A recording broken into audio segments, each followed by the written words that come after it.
Welcome. We are delighted that you can all join us this evening.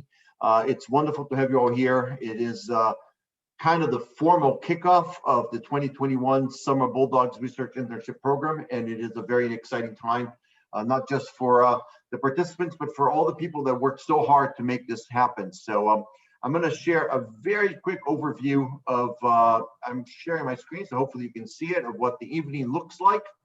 That's what we're going to be doing this evening. I'm Hugo Faria. I'll be your host for tonight. I am Yale class of 1986, Pearson, and there are a number of other people here in the room. I will get around to introducing everybody after we have the welcoming words from Dean Verman and the faculty perspective from Professor Desai. So without going into any of these details at this point, at this time, the real objective that we're doing here is to provide you, the cohort of 2021 in the Yale Summer Bulldog Program, an opportunity to get to know the resources that are there for you. And the resources are primarily people. There are a lot of other resources at Yale, but we want to get you to start working with each other, to start getting to know each other, and so that you can share, we can share some of our experiences to help you make the most out of the summer. Now, we'll go into that in some detail during the program, but without any further delay, I'm delighted to welcome Dean Stenverman of the Yale School of Public Health. Dean Verman and the Yale School of Public Health have been amazing supporters of this effort. The success of the initiative in its growth and sending off into the summer this year owes a tremendous amount of gratitude and debt to Dean Verman and the school's overall support. So Dean Verman, please join us, and over to you. Thank you, Hugo, and thank you, Lisa. I really appreciate your reaching out to the School of Public Health and introducing us to your prospective first-gen students who might want to work with us. And now we've done all the matching and almost all the hiring, and we're very pleased to be hosting many of you who are on this call to various parts of the School of Public Health. Public health is a very interesting discipline to embrace for a summer science project, because many of the topics in public health are straight out of your morning newspaper, whether it's the challenges we have with COVID or the challenges we have with health and poverty, housing insecurity and health.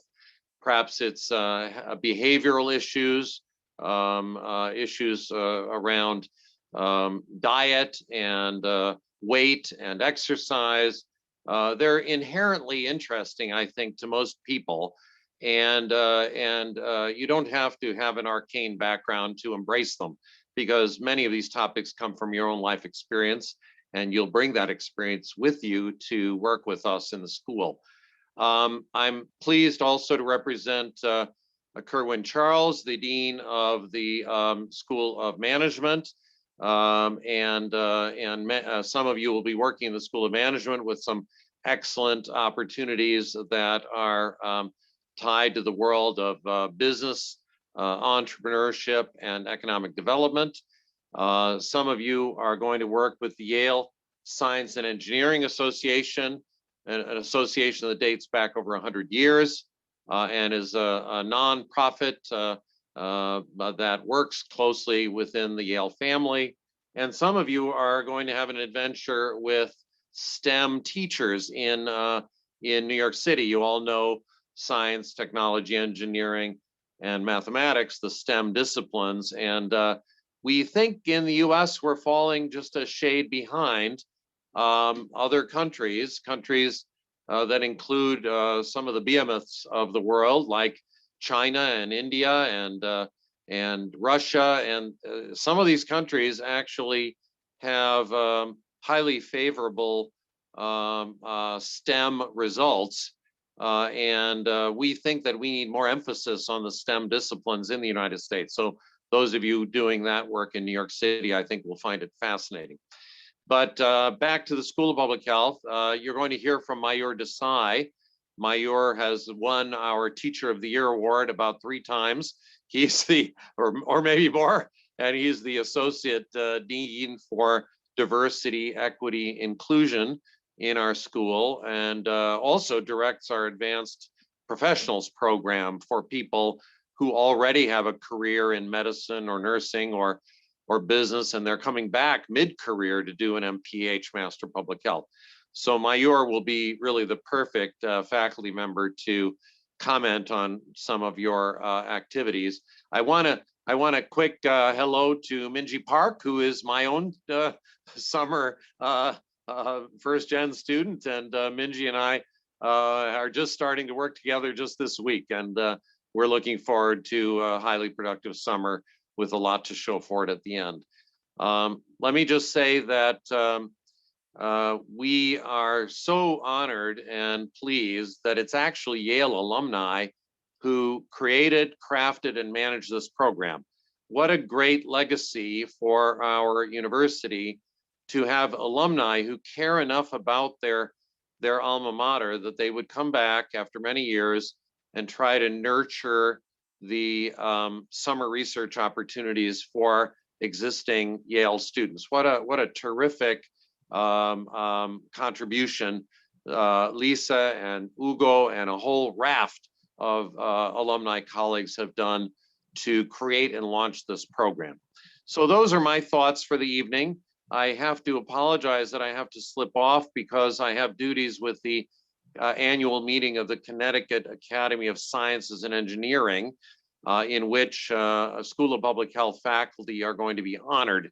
So the dean needs to show up and add his voice to the congratulations for the 4 new members of the academy that come from our school, and also the Connecticut Medal of Science, the highest honor given by the academy, is being given to Nancy Ruddle, who is our very distinguished faculty member, world famous immunologist and infectious disease expert. So I hope that's a good excuse for me to miss this very exciting event. I would have loved to stay with you, but it just turned out that the evening was the wrong one. Well, thank you so much, Stenverman. We really appreciate you taking the time and sharing your perspective. And I'm sure that you have a chance to meet many of our participants over the summer. Thank you very much. I will look forward to it. Congratulations on this amazing. Yes, we're very excited for our students. And Stan, on behalf of 1stGenYale, I just want to thank you again for all your support and absolutely your incredibly kind words tonight about our effort and our alumni team. Many who are here: Michael Watson, Barb Petrasio, Suzanne Solinsky, Elizabeth Anton, and so many more. We had 20 alumni actually help us run the interview process with the faculty. So we couldn't have done it without them. And given the number of offers we made to the high number of students, our team is critical to everything we've done into our success. So thank you. That's great. Lisa, Ugo, thank you very much. What is a university all about? It's about new ways of doing things. And that's why we do research. Preparing the new generation of leaders. That's why we have our educational enterprise, and trying to serve our various constituencies and communities, which is the service side of our university. And I have to say that this program combines all 3. Wow, thank you. Thank you so much, Stan. Thank you very much. All right, so with that, can I just put in a plug that everyone really, please, unless you have a life-threatening possibility of a problem turning on your cameras, please turn on your cameras. Conversations are so much better when we can see each other. So particularly in the breakout rooms, it's really important, and here in the main room as well. Love to see your faces, and so that you can see our faces as well. So thank you so much for all of you turning on. Or if your cat is on as well, that's great. Oh, thank you, Laura, you're back. But we like your cat too. All right, so thank you, everybody. Thank you for turning on your cameras. Now, as Dean Verman mentioned, we are extremely fortunate to have with us one of the star faculty members from the School of Public Health and a tremendous supporter of this whole enterprise, Professor Mayur Desai. and he is going to share with us some additional comments from a faculty perspective. And he is going to be, he mentioned what he's going to be around, but he's going to be around for the whole duration of the program. And Meyer, please. Great, thanks, Go ahead. Hugo.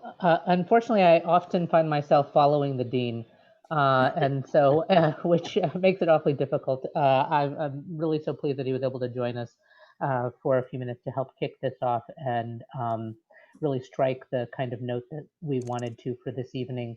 So it's really a pleasure to be here. I'm not going to take very much time other than to introduce myself and to maybe offer a few thoughts as you head into the summer. So let me just say, my name is Mayur Desai. I'm an alum of our School of Public Health. I did both the MPH degree and PhD here at Yale. I'm a faculty member in chronic disease epidemiology and also the Associate Dean for Diversity, Equity, and Inclusion at the school. I'm also a fellow and first-year advisor in Branford College, so I don't know if any of the students are Branford. So what I wanted to do just was to take a few minutes to offer some thoughts as you go into the summer research experience. So this is really exciting. I know many of you are going to be joining us at the School of Public Health, which is tremendously exciting. Now is just, as we all know, a time when public health is absolutely at the forefront of the daily news and everything that we've been living through for over the past year.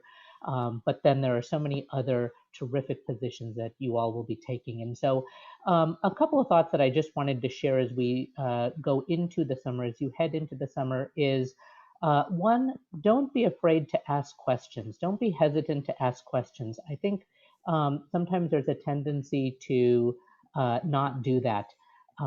You're not expected to know it all. The person that you're working with, the principal investigator, the faculty member that you're working with, might not have been clear in something that they were trying to express. They might assume that you know things that you don't. And so really don't ever be afraid or hesitant to ask questions. This will help you to have the best possible experience that you can and feel like that you're not, that there's, and so that way you feel like you're fully engaged and you're not waiting until too late to ask something. The second thing I would say is that this is a tremendous opportunity to engage in a research project. I think for many of you, this is going to be a first experience in doing research, hopefully the first of many to come, but things rarely go as smoothly as you envision. So there was a project proposal, a faculty member is going to be excited to have you join a project. You might envision what that project is going to look like and what you're hoping to accomplish by the end of the summer, but try not to get too frustrated when things don't go exactly as planned. Research never goes exactly as planned. Things take longer than expected, but just trust that you're still learning important lessons and that'll be a good experience. And so it's just the way that things are and made even more difficult given that we're still largely doing work remotely. The third thing is there may be times when you hurry up to wait. So that can be tremendously frustrating as well, but try not to. So you might feel like I've done all of this work and now all of a sudden I'm waiting. And this just is the way that research and other things go. Projects have lots of moving parts and are dependent on things outside of your control. So just try not to get too frustrated when those moments arise. A fourth point I would just say is, these are tremendous opportunities to engage in collaborative research in multidisciplinary teams. There will be other students involved in the project. There will be graduate students involved in projects, postdoctoral fellows, faculty members, really rich teams. And so one thing I would do is soak in lessons about good and in some cases bad communication styles, group dynamics, project management, and so on. You're going to learn a lot just by being involved in these meetings and seeing how people interact and how different people come together and how teams are managed. And so this is just a great opportunity to soak in all of those lessons as well. And then the fifth thing I would just say is to make sure that you have fun. All of you are embarking on great, meaningful projects. it should be not only a tremendous learning opportunity, but also a really fun experience. And if you haven't spent a summer in New Haven, I imagine some of you may not have had that opportunity, but and some of you will be here. Hopefully you'll find that it's a great time to be here in New Haven.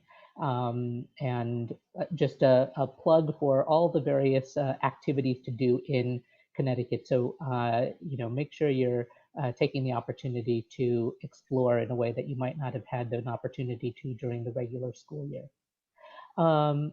A final point that I will mention is that at least for the students here in the School of Public Health, but I think we could, others would be welcome to join as well, but I want to make sure that I'm going to try to put together a session over the summer for us all to be able to get together, perhaps some sort of student or faculty panel to put together to introduce you to Masters of Public Health degree programs, PhD programs in public health, careers in public health, and so on. So I'm going to try to think about that. We're still operating with some issues around group sizes and whether or not we can have food or not, and all sorts of issues. So, but just stay tuned for that. And really, the final thing that I'll say is that I will, when I wrap up here, I'll put my name and email and phone number in the chat. Please don't hesitate to reach out if there's anything that I can do. And that goes for the school students who are going to be working in the School of Public Health, but also all of you. I know there are all the wonderful folks on the 1stGen team, many of whom are on the call, and they are you can reach out to them as a resource, but please don't hesitate to reach out to me as well. And I know people say that all the time, and students never take me up on that, but really feel free. I want to make sure that whatever I can do to make sure you have a fantastic summer experience. Please don't hesitate to let me know. So with that, I'll go ahead and Thank you very much, Mayor. So I'll put a plug on that one. It took me years to ask for help and to really push and expand the network. He means it. He is not saying this because he gets paid to say it. He actually believes in it. And so do virtually all the professors. So when a professor tells you to reach out, please do not hesitate. And we're going to say this another 25 times this evening. Ask questions. When you have a doubt, something comes up, there's a concern, the sooner you reach out to us and ask us a question, the sooner we're jointly going to find an alternative. So please do not hesitate, whether it's to your supervisor or to folks like Mayur or to the 1stGen community. We're here to make this successful. So thank you so much. Appreciate your remarks. And obviously, for the Q&A and ongoing discussion, Mayur will be here with us. So I'd like to review very briefly what this is all about and highlights who is here in the room so that we really make the most of the next 40 minutes or so that we're going to be together.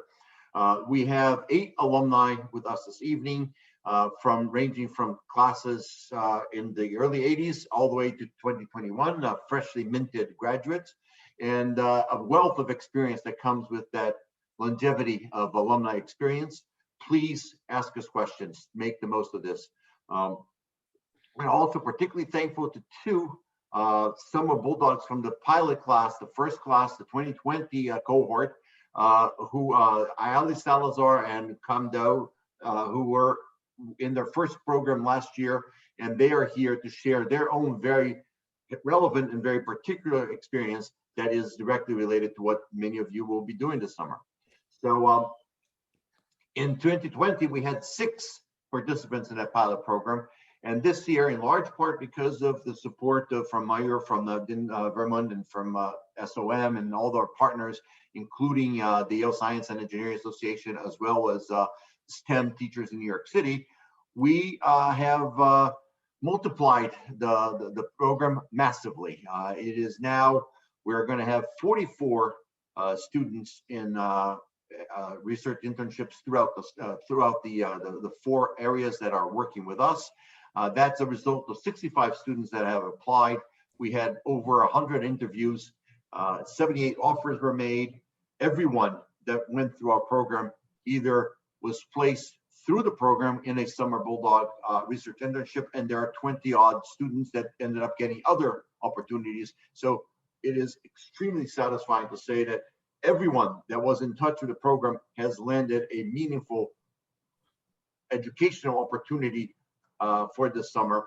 And just since this is Yale First Gen, about 63% of our participants have identified themselves as First Gen, but obviously not everybody in here is First Gen, and First Gen is a concept. We have allies, we work together. It is not an exclusive group. We are trying to create opportunities for learning, for growth, and that's what this summer is all about. So all that work was kind of the easy part, actually. Now comes the hard part, and fortunately, the hard part is mostly up to you. Just kidding. You guys are you're gonna love this. It's gonna be an amazing summer, but it takes work. This is not successful.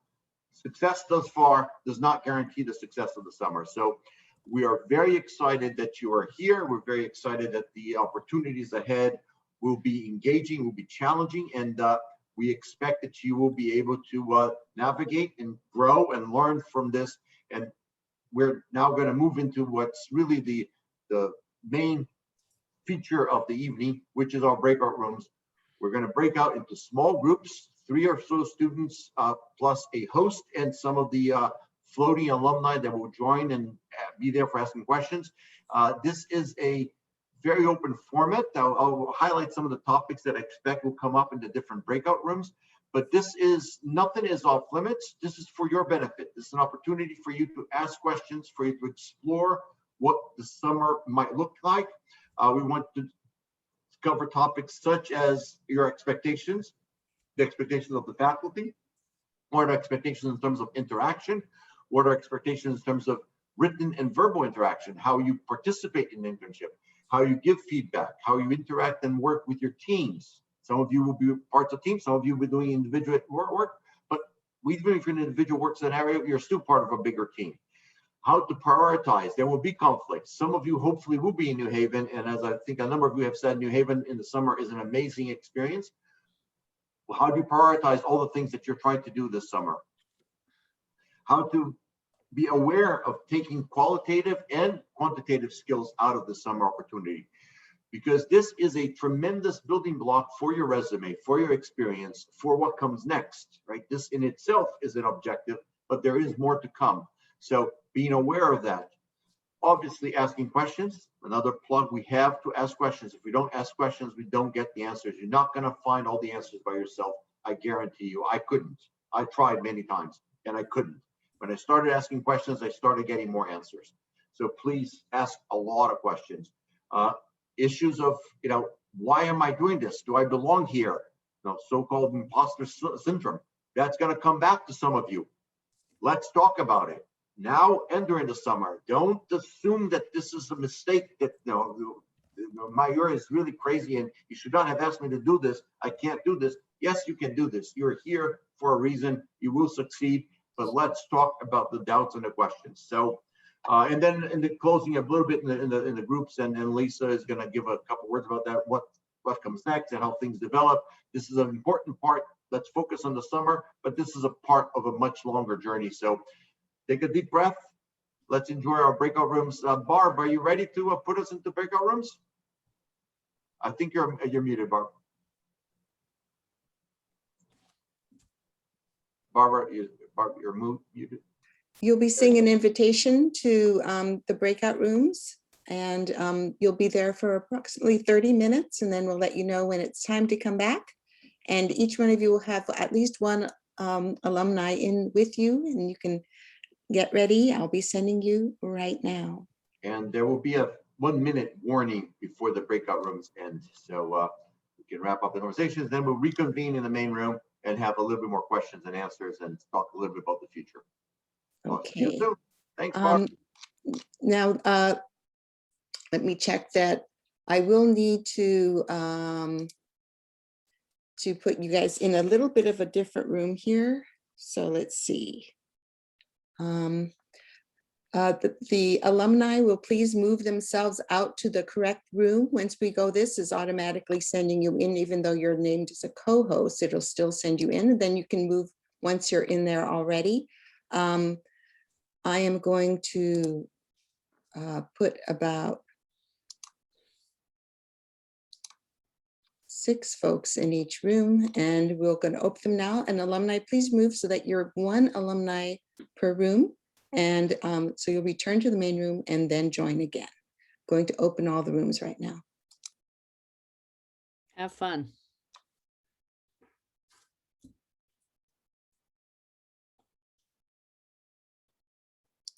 So Barb, you didn't put me in? Because you're the main host, you'll need to join your room number. I believe we Okay. only have 6 rooms. Okay. Oh, I see. So I'm. So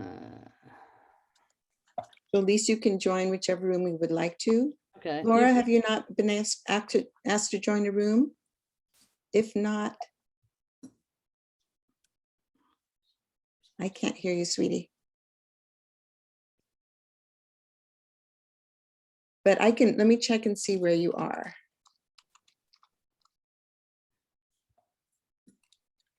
I see your name here, so I'm going to move you to the room. Oh, you're doing it yourself, but she's doing it herself. Okay. Michael, are you able to move to your room? Oh, he's going. Hugo, are you moving to room 6? Barb, I can't move myself. I'm supposed to be in 1. So you hover over the 5 in room 1 and then click join. Okay. Okay. And Great. then yes.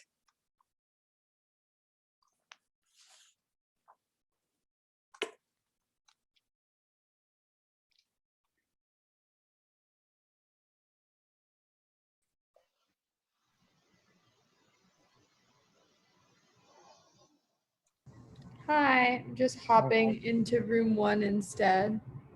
Okay. And Mayur is going to float around, right? Yeah. Or you're going to wait until later? Yeah, I think I might just wait and, Yeah, that's try fine. not to be too disruptive, and then, but certainly it'll be interesting to see if there are any questions that come up that I might be able to help. Okay, answer. I'm going to Maybe go I'll- visit this one room and see if they want to join Okay. a different room here. Yeah, maybe I'll jump to room 3 because it doesn't look like there's a moderator there. Okay. Oh, okay, good idea. Okay. Barb, just This is- FYI, Elizabeth is in room 6, so I'm going to go to room 5. Okay, yeah, she didn't follow that instruction. Yeah, that's okay. It All happens. right. It's all So, good. we're going to move. Technology, we love this. I'm going to go to room 5 instead, okay? Yep.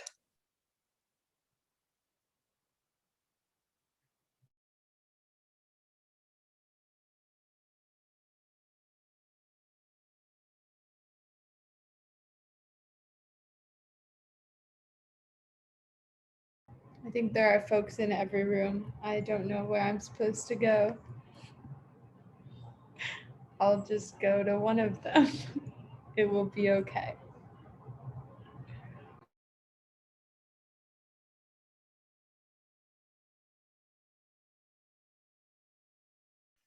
Hi, I'm sorry, my laptop started freaking out as soon as we were assigned to breakout rooms. I think it's better now though. No, you're totally fine. yeah. Does it still prompt which one you're supposed to go to? You can really go to Yeah. any. Does it show you where you were assigned to? No, it doesn't. It just says that the host opened breakout rooms and to wait to be assigned. I think I was assigned to room 3 though. Oh, maybe Barb can reassign you. Oh, Barb, you're on mute. Barb, I think you're still on mute. Do you pronounce your name Zully? Zuli. Zuli. Okay, that's a lovely name. Well, we can always. Oh, Oh, perfect. maybe she. Good. All So right. Nikki, where are you? Currently, Yeah. I'm in Long Island City right now. Oh, okay. Yeah, I grew up in New York, and my Okay. parents moved to Queens at the beginning of the pandemic, or right Oh. before the beginning of the pandemic. So Oh. we spent a lot of the pandemic here. Yeah, yeah. But I only just got here. I was in New Haven through graduation and like a couple more days. So I think I got here yesterday or the day before. It's Yeah. hard to keep track of time. Yeah, yeah. And then is your internship going to be remote, or are you going to be in person at all? Yeah, no, everything will be remote, which I think I'm most comfortable with at this point. I'll be ready to ease back into life.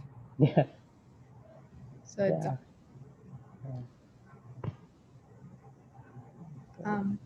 Barb, I await your direction. There are many people in each room and I don't want to overwhelm folks, but I'm also happy to go wherever you might want me.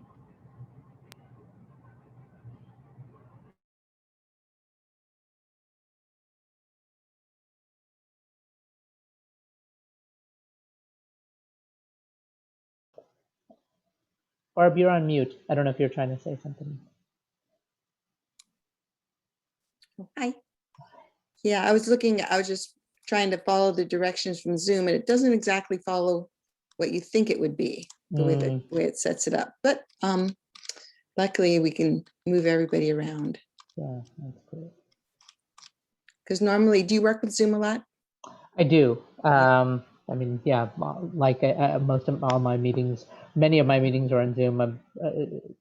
Yeah, I I've been in person, and then I'm also teaching on Zoom. Yeah, me too. I assume that if you were a co-host, it would not put you in a room, but it did do that.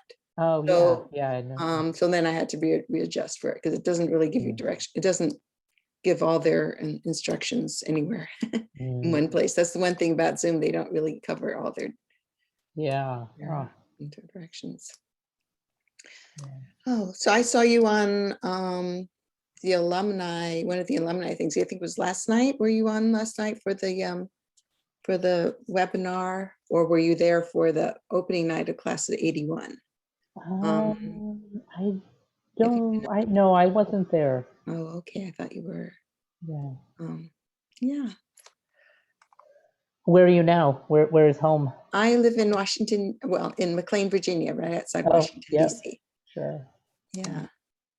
I lived in D.C. for 2 years after graduating from the PhD program here, and absolutely loved it.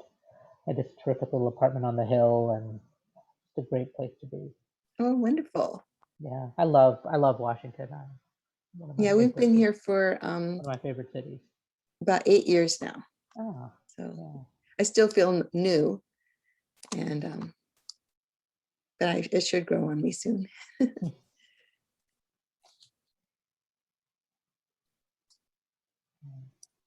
So I'm excited for these kids to get started. I'm sure some of them have started already this week. So yes, I know some of them have. In fact, as Sten mentioned, the student, he's working with one of the students himself, and they just started this week. And so I think a lot of them will be getting going now, or certainly by June 1st, I would think. Right. Yeah, that's great. Yeah. It's going to fly by. If anything's been like this past year, time is going to crazy. I know, exactly. So you're all getting ready for the fall where everybody will be back in person? Yeah. It looks like, I mean, the directive from President Salave's office and from the provost is that we should be ready for really business as usual. The faculty are expected to be teaching in person.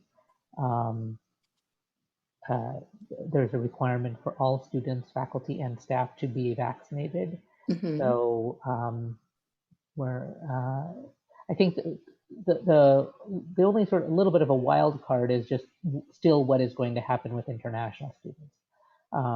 In many places, embassies and consulates are opened up and they're starting to do interviews and that sort of thing. So hopefully there will be ample time for students, international students, to be able to get those visas. But there are still challenges in some places, and especially places like China, where a huge percentage of our international students come from. So whether they are able to get timely appointments, and then many still travel-related restrictions, so they're still a little bit up in the air, but just the plan is to be in residence, fully opened up and ready to go. So, which I think will be great. Be good to get back to normal, and hopefully the summer will give people that experience. It's nice being able to, so I have one question about your Chinese students. A professor at Georgetown had told me, or he just told a group of us at one alumni meeting we had, that the Chinese students have a completely different perspective on taking credit for research in the way they've been brought up to study that they weren't as careful about whose work they were using or whose work was being used because and cited and so on. Yeah. Yes, Mm. that is a huge issue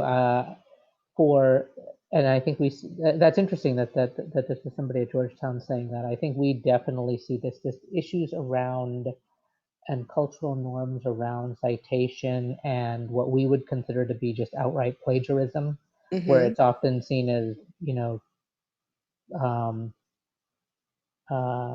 really that idea of imitation being the, highest form of flattery, like people, like thinking that, if you're essentially plagiarizing someone's work, it's actually an honor to be using those exact words. And I think it's a real problem. We do, one of the things that I have done at the School of Public Health is also serve on our, essentially our disciplinary committee. It's the committee we call Committee on Academic and Professional Integrity. And then served and chaired that for a couple of years as well. And unfortunately, a huge proportion of our discipline cases that have to do with plagiarism and cheating are Chinese students. And we've worked really hard to try to make sure students understand what we mean by plagiarism, what the standards are for proper citation. We've tried to work, I think the Office of International Students and Scholars has tried to do work in this area, but it's a real problem when people come from academic traditions that are different than our own, especially with respect to things like proper attribution of work and so on. So it is a real challenge. And it's interesting that it's not surprising. I mean, I assume, we're not getting some select group of Chinese students. I think this is just the cultural norm. And it's really challenging. Well, that's why I was wanting to balance that off. And then when you mentioned Chinese, I wonder if that's the same thing or if there was an excuse, or if it just found it. That was in the law school that they were talking about that was happening. Yeah. But it seemed to me that because of if it is cultural, the collective is much more, collectively that's information. And of course, it wouldn't be just me thinking of it or just, that everybody contributed to it in a sense. Right. And we should all be sharing it and using it. And as you said, I thought interesting about it's an honor to use, but I wonder if they wonder, well, how do you know if that's who the honor belongs to? No, it's really, it's a challenge. Interesting. Yeah. So did many students go back to their home countries, or are those who were already here already ready to start school? Or yeah, so the students who we had some students prior to the pandemic, so really going back to last March, who made the decision to stay in New Haven for uncertainty around what might happen if they go back, and would they be able to come back if they went back to China or elsewhere, and then whether they would be able to come back to the US. So we do have several of our continuing students here, and that's not been a problem. But for students who either chose to go back and now need to either renew a visa or still with some travel restrictions that may be in place, they're experiencing challenges. And then all the new students who need to get visas for the first time. So it's a real problem, I think, for many of our international students. So hopefully some of that will, we have a summer to work those sort of things out, and hopefully they'll be able to get appointments, they'll be able to get here in time for the fall. This past year, everything was on Zoom, and they could either watch sessions live or recorded later on asynchronously, and so it was, not optimal, but we were certainly able to have an entire year available on Zoom. That is not the plan going forward, though. So we do need students to get here. Yeah. Wow. And vaccination. And I was just in a meeting today around vaccination requirements, and there's going to be, there's a list of WHO approved vaccines. Oh, besides the ones we besides have. our own. So the ones that were Right. like, so for example, the Sinopharm, one of the Chinese ones, and then they also have a Sinovac, and one of them looks like it'll get approval by the WHO, but one won't. And so Mhm. if you've been vaccinated by one of the approved ones, that's fine, and you can provide that documentation. If you've been vaccinated by a vaccine that is not on the WHO list, then you will likely have to be revaccinated once you come to New Haven, and they're just all sorts of things. Yeah, so that's what I was going to ask. You can get revaccinated and it'd be all right, I guess. Yes. That's at least the current thinking. Mhm. Yeah. Mhm. So Yeah, there's a boy. Russian vaccine. It's unclear what, and that's being, and the thing is that these vaccines, the Chinese vaccine, the Russian vaccine, they're also being sent out to other countries. Right, So you right. may Like be, in it's Africa and not just South right. So it's America. not just the Chinese students or say the Russian students, it's Mhm. about students from any number of countries who are now having access to Right. these particular vaccines. And if they've been vaccinated with that and it's not approved, then so it's a real. But I think a We're lot all of people, becoming experts on yeah, right, vaccinations and exactly. all the different things. Yeah. Wow. But Mhm. overall, at least the picture looks good for the fall. Mhm. Yeah, it seems The like this dorms are summer going to be at 100% capacity. You may know that this year the dorms were not at full capacity. So right, right. but in the fall, everybody will be here, invited to come. Mhm. Yeah. Yeah, I'm sure the students are looking forward to that, especially Yeah. the youngest ones. Yeah, Mhm. exactly. Mhm. To get that college experience back again. Well, Yeah, everybody will value things much more, I'm sure. yeah, Yeah. exactly. Wow. So congratulations on receiving the Teacher of the Year awards. Oh, thanks. Yeah. So what is your secret? What do you think Uh, about teaching, or the practice of teaching that you like? Yeah, I mean, I love it. I think it's definitely one of the best parts of the job, being able to teach and to interact with students. I don't know. I try to be as engaging as possible. Try to and in fact, the classes that I teach are perhaps some of it can be a little boring by nature, and so one of them is a data analysis class. So Mm. teaching students literally how to use one of our software programs to do data analysis. So there's always a challenge of how to try to make it as interesting and engaging as possible through the use of, I think, hopefully examples that get students excited about the work, and trying to just always remind students about why the skills are really important. So, the drudgery of learning some of it can be a little painful, but it's so critical. I mean, this is how we ask and answer questions: is collect data and then analyze those data. And then another class that I teach is research methods. So epidemiology methods course, and trying to bring in examples from all sorts of fields. I have lots of interest. I'm one of these people at Yale who's actually not exactly the prototype faculty member. So, Yale is about, and places like Yale are about becoming the world's leading expert in some niche area. Uh-huh. Like that's what academics is about. You become known for one particular area of expertise. Okay. And I'm actually not interested in that. So like I'm a generalist at heart. I like lots of things, lots of topics, lots of things that get me excited to work on. And so, but I think the from a teaching perspective, what that means is that I can bring in lots of different examples, have worked on lots of different, so it's not as though like I'm an HIV researcher.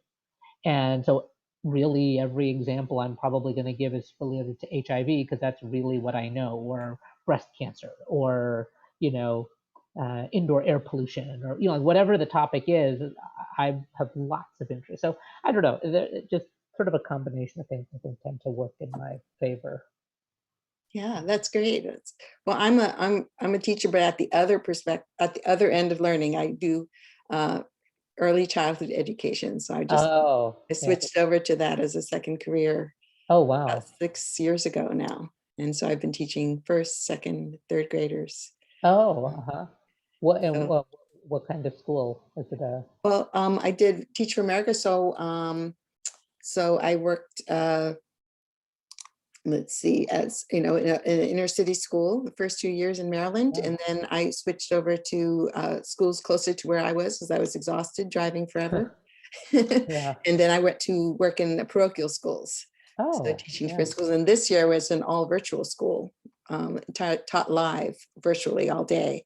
Yeah. So that's what Yeah. I've been up to.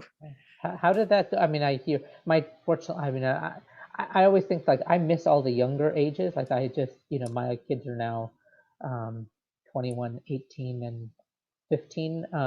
So on the one hand, at least now it was good. I didn't have to worry about their school. They can take care of themselves. Yeah, They do what they need to 15-year-old, do. right? Yeah. Yeah, even though I have 15-year-old, I mean, she's on top of everything. She gets done. I didn't have to be on top of them, and you know, but I know, my colleagues who have younger children. I mean, those ages are such tough ages, and you without having somebody in the home who can be actively engaged, that can be really challenging. And I don't know, how was it teaching a young one? Actually, it worked really well because Oh, wow. these students were motivated to be there because parents chose to have them come to virtual school. It wasn't just Okay. put Oh, upon them, interesting. and it wasn't just their only option. Oh, So okay. That's it interesting. actually worked fine. The students all learned really well. There's still, of course, it's difficult physically for them to be there for the whole day, but I think it worked really well. So I think one of the best options for those who wanted to be not in a public setting, it worked really well for them. They definitely would have progressed through the year. And as teachers, we were dead the first 3 or 4 months because we had to develop it all from scratch. We just didn't, some of us didn't even have laptops issued, and we had to develop the whole learning management system and how we would deliver the material, and we didn't even have textbooks or anything. So it took a long time, but once you got over that, then it was better, Wow. Let's see, And I then think Lisa's trying to get a hold of me, let me make sure everything's sure. running smoothly, because I think it's about time Oh, to yeah, come maybe time back. to go back. Yeah. Let me just double check. I want to make sure. I don't see anything from her to me. But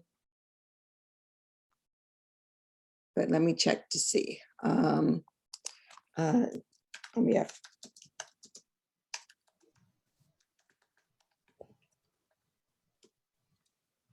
me see if she gets my text. I'm just checking to see if we need to bring everybody back yet.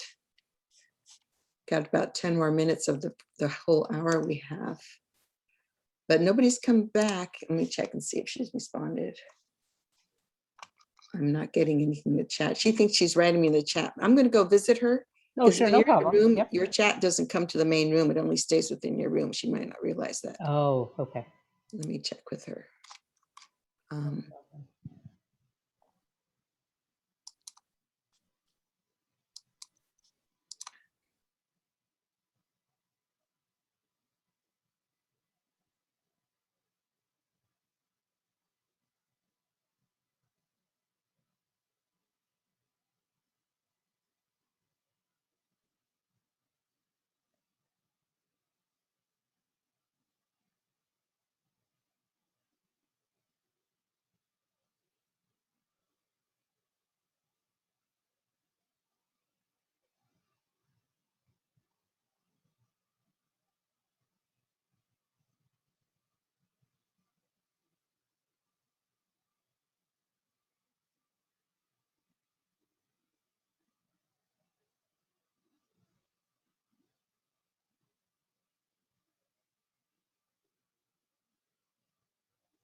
I've got about 2 more minutes. I'll let everybody know.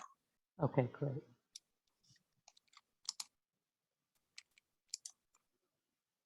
Hopefully this will go to everybody.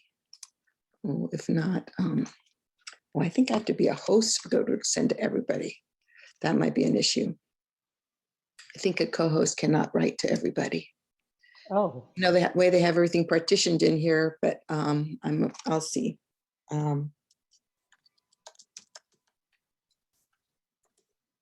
oh, yeah, that's interesting. And I'm also just looking at I just clicked on my breakout room button. I hadn't done that before. And I'm just getting a message saying that you have been assigned to breakout room 6. So Well, and it gives me the option of joining, but it doesn't give me the option of joining other rooms. You know, like Yeah, because I that's know I've done it. I've been in the situation where it says, you know, which one do you want to join, and it allows you to join anything. right. Well, that can be preset. You can have a choice of going to a pre-assigned room that the main host can do that, or automatically Zoom will do it. Or the third is that participants can select a room. So that's preset before you would have gotten to the point that you see it now. We use the automatic, and it was supposed to only do the participants, but it also did the co-hosts into automatic rooms, which kind of jumbled everybody up because sometimes there were 2 co-hosts in one room. But you don't need to follow that. Yeah. So I'll just give them 1 more minute. I hope that, yeah, I think only the host can do that. Let me go back and ask Lisa to come back out. I'll bring everybody from her room.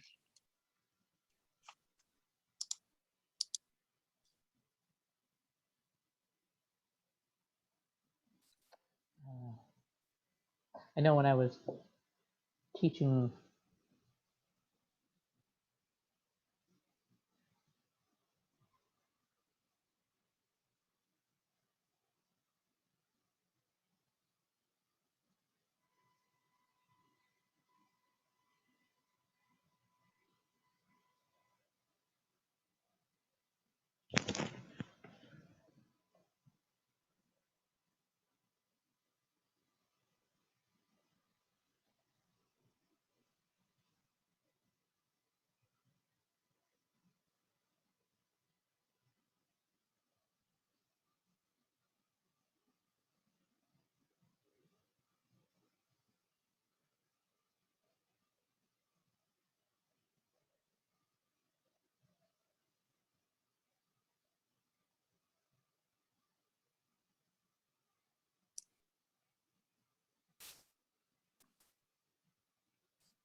There you are, Lise.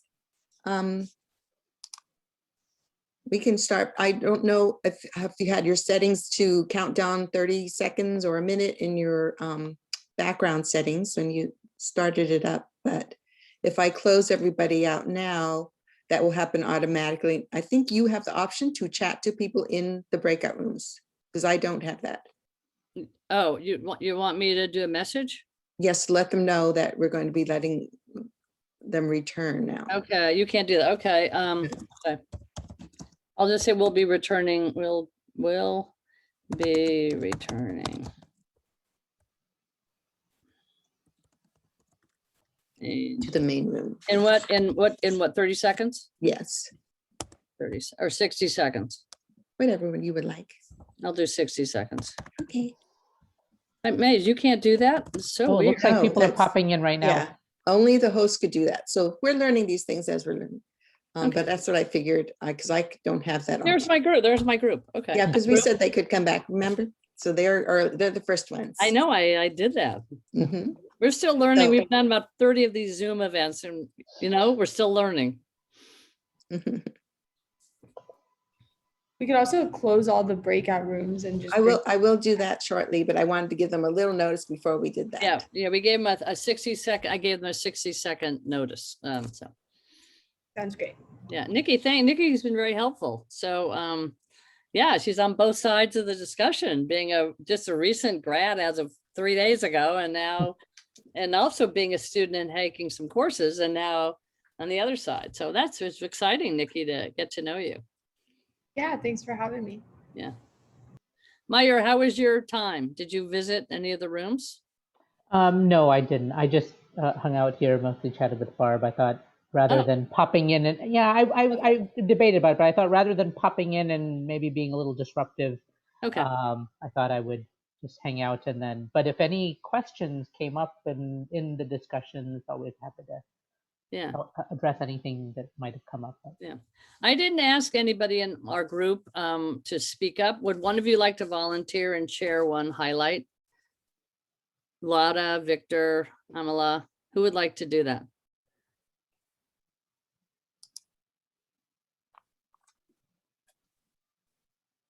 You guys are so shy. I can share a highlight. Okay, okay. All right, Well, Victor. Victor, wait 1 minute, because we're all gonna Okay. come back. And then Hugo will let us know when. Hello, everybody. Are we all back? I think almost all of us, I see, I think we're all back. Everybody's back. Okay, So I hope that all sorts of topics put out. I think that now we spent more time, I think, than we had originally anticipated. It's actually now 8 o'clock. It's been suggested to me that maybe we skip one element that we had suggested to do, which was really kind of the sharing out of the groups. I think we might make better use of people's times if we have broader questions, or maybe groups that tackle questions that they didn't have answers, that we want to share that instead of us having a specific group share out. If there's strong opposition to that, if anybody has something that they really are desperate to share out from their group, we can certainly make time for that in the Q&A. But just in the interest of time, I was going to suggest maybe we move along to see if there are questions that people want to share. Hugo, do you want to ask, since it's 8 o'clock, if we can go a little bit further? So Yeah, yeah, absolutely. Yeah, thanks, Lisa. Yeah, it is now literally 8 o'clock. That was our commitment to be here. And this goes for obviously for the students, as well as for any of our alumni, anyone that needs to leave, and we're absolutely cool. If you want to hang around, we probably would hang around for another 10, 15 minutes. There's some of us that can stay around. So you're welcome to stay around, especially if you have pressing questions or things that you want to share with the group. Very welcome to stay. But those of you that have to leave, thank you so much for joining us. The conversation in my breakout room was active and probing, and there are definitely questions that need to be answered and things that are still out there to for us to work on together. So it's a very, very productive enterprise, and I'm delighted that so many of you were able to join us. So if you have to leave, don't hesitate, do what you got to do. Otherwise, hang in there. Hugo, I'm going to call on Victor, because Victor has kindly volunteered to share a topic that we talked about. Victor, I'm going to turn it over to you. Yeah, so one of the things that we discussed is sort of setting boundaries for ourselves in terms of work-life balance and and how we wish to take times for ourselves. And one thing that we talked about is how sometimes it might be okay if we ask our supervisor if we can have maybe a week off in the future, but as long as we make that expectation clear from the beginning, that if we're in constant communication with our supervisor on the expectations that are expected of us, then it is all right to ask if we can take some time for ourselves, maybe a week off to visit family or just recuperate or something like that. That's a great point, Victor. Anyone want to respond or add to that? Anyone has a? And Yeah, I'll just jump in. I mean, I'm really glad, Victor, that you raised that point. Maybe some of the other groups talked about that. I mean, I'm thinking about that even from my own daughter's experience, and she's trying to line up different kinds of summer internships and so on, and balancing, the idea that, oh my God, I'm signing up for this and I won't be able to have any sort of a summer. And I think that's, you raised a really important issue. I think from the faculty's perspective, I would absolutely encourage you, this is summer. You should enjoy the summer. It's very reasonable to be able to take a week vacation, to be able to do something. And as long as you're just in good communication, I think this always boils down to just good communication. Letting people know what's happening. And this idea of work-life balance, I think is so critical. So you may know even from your experiences, through classes, you may have had opportunity to communicate with your faculty members. Now, when you're working on projects, you're going to find out that there are faculty who are going to be sending emails at 3 a.m., at midnight, at 4:45 in the morning, at all ridiculous hours of the day. And it doesn't mean that you need to respond at that time. So just because we don't always have the healthiest work-life balance perspectives in our own lives, it doesn't mean that you're expected to be on that timeline. So, absolutely good communication, but enjoy and make sure you're striking the balance for yourself. I just put this up to reinforce or emphasize some of the points that we've already discussed. You all hopefully know the 1stGenYale email. I'm going to go back to, I'm going to stop sharing it just so that we can see everybody else's faces. But just wanted to highlight one more time the importance of all these questions. And there's one that came up.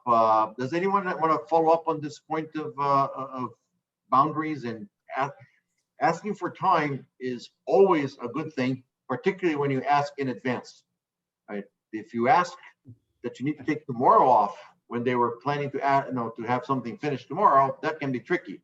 But if you had asked 2 weeks ago that, you know what, actually Friday on the 28th, I really need to do something with my family, the answer is going to be of course, right? So that's a very, very important practical point to learn, and not just for the summer. This is a lifelong skill. Yeah, we talked about that in our group, how, especially in the beginning for all the students who are starting out, to meet with your sponsor, your faculty member, or your nonprofit sponsor, really your first meeting, and make sure you understand exactly what the expectations are, what the requirements are, what the work looks like, plan it out for the next 240 days. When are things due? Give a preview of what you're doing before it's due. So make sure you're on track, make sure that you don't have to do an about face and do something differently, but be really clear with your faculty member and sponsor what the expectations are. And if you need to build in some time off, you need to say it then, as well as, when is your exit date? So just be really, really clear. And if the faculty member says, I'm not sure, what do you think?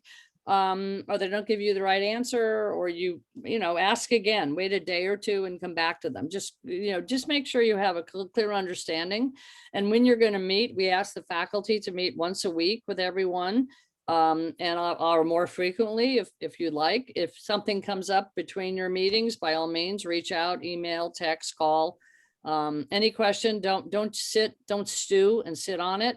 And don't make any assumptions, because your assumptions may not be the right assumptions. So just clarify. It's really, communication is a two-way opportunity, both for the faculty to work with you and you to work with them. And so don't always wait for the faculty to tell you. Feel free to ask the questions to start the conversation. Any other alums want to jump in? Elizabeth, Ronnie Beth, JC, Suzanne? I think Ronnie Beth, you're muted. My only question was, what other questions students Michael, might have Michael. before they leave for the evening? Are there other questions in other categories that students may have that came up in their groups? Remember, we overlapped in this.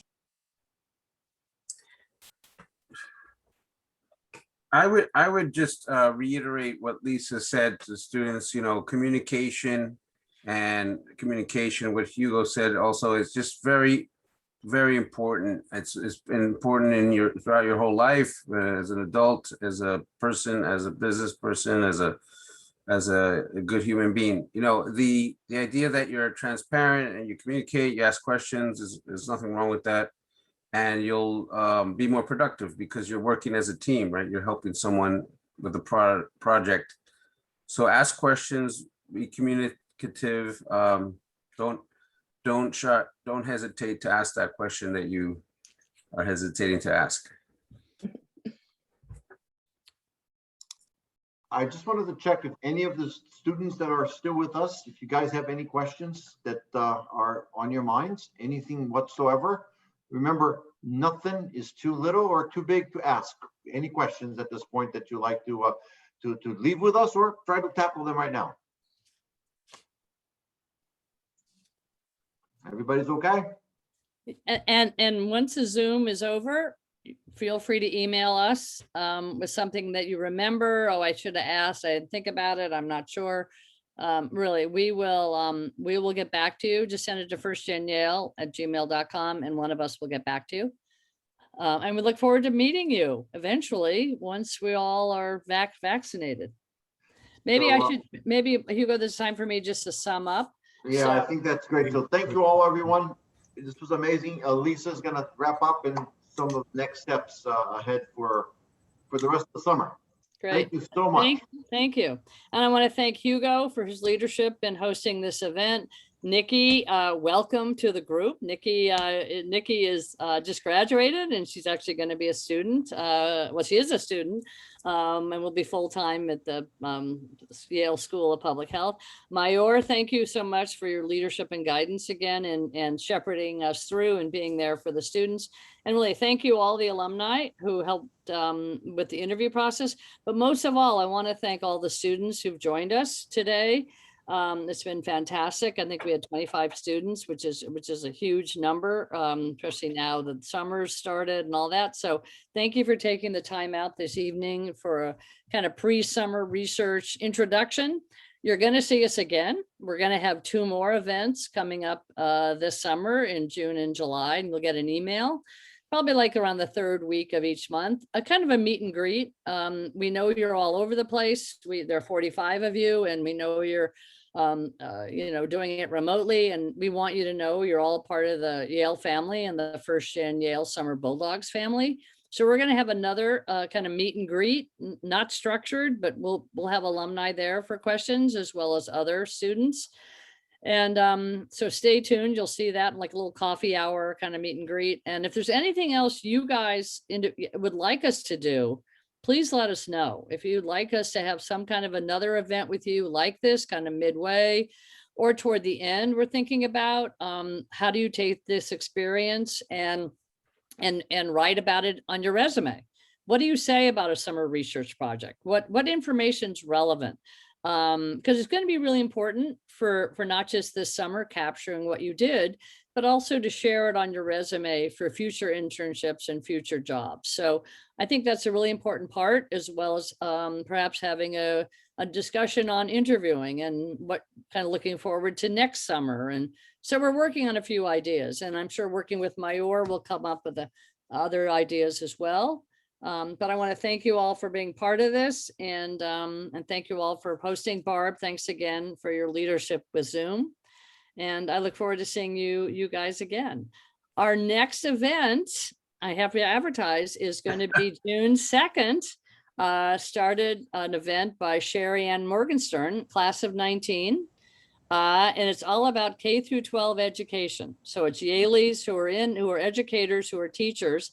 And some of you may end up being in the teaching profession. So if you feel like you want to join us again, this is run by another alum, other alums are panelists. And again, it's a similar kind of format. There probably won't be a breakout room, but it'll be a discussion and Q&A. Come join us. You'll see that advertised through all our social media.